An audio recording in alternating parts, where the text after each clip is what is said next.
Donc en conclusion de ce test, voilà, le HTC One est une très belle évolution, donc le HTC One M8 est une très belle évolution de l'ancien HTC One. C'est clairement pas une révolution. Le capteur, c'est une expérience très sympathique et très ludique. Malheureusement, ça reste pas exceptionnel non plus en termes de photos. Ça fait pas forcément beaucoup mieux qu'un smartphone haut de gamme aujourd'hui, comme le S5, comme le Z2 ou même comme le Lumia 1020 que j'ai pu comparer dans le test en photo. En termes de design, par contre, il offre quelque chose d'assez particulier, même très intéressant, puisqu'on a une coque full métal qui fait vraiment premium, parce que certains appellent leur smartphone premium parce qu'ils coûtent 600 €, mais qui sont en plastique. Ça a ses avantages, le plastique, ça a ses inconvénients, le métal.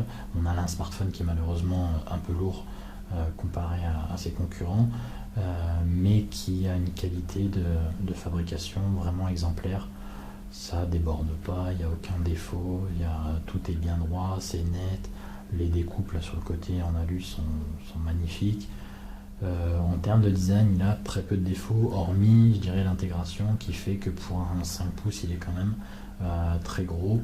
Pas non plus énorme, mais il est plus gros qu'un Xperia Z par exemple, alors que tout le monde criait sur le fait qu'il était déjà énorme et que les bords étaient énormes sur le Xperia Z. Il est plus grand qu'un Xperia Z, alors qu'il a la même taille d'écran. Donc ce côté-là, c'est un petit peu dommage. Ce qui est intéressant, clairement, si vous voulez ce smartphone, c'est pour les enceintes.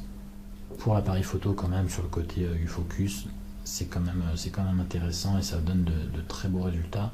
Surtout que les fonctions de modification de photos avec les effets et autres sont très bien et sont vraiment très sympathiques. Clairement, c'est 10 fois mieux qu'un Instagram directement si vous modifiez vos photos dedans. Pourquoi prendre ce smartphone aussi? Une belle évolution, le port micro SD. En gros, voilà, on a un HTC One. Si vous avez aimé le HTC One, vous aimerez encore plus le HTC One M8. Si vous avez détesté le HTC One ou que si vous n'étiez pas fan, vous serez toujours pas fan de ce HTC One. Il garde presque le même design. Dans ce coloris, ça change un petit peu, mais dans le coloris silver classique, c'est exactement le même design. Les modifications, ça va être le port nano SIM, l'appareil photo double derrière, le flash, le port micro SD et un écran un peu plus grand. Malheureusement, l'autonomie est un petit peu le point noir de ce smartphone, même si je tiens quand même une journée classique avec, en faisant attention.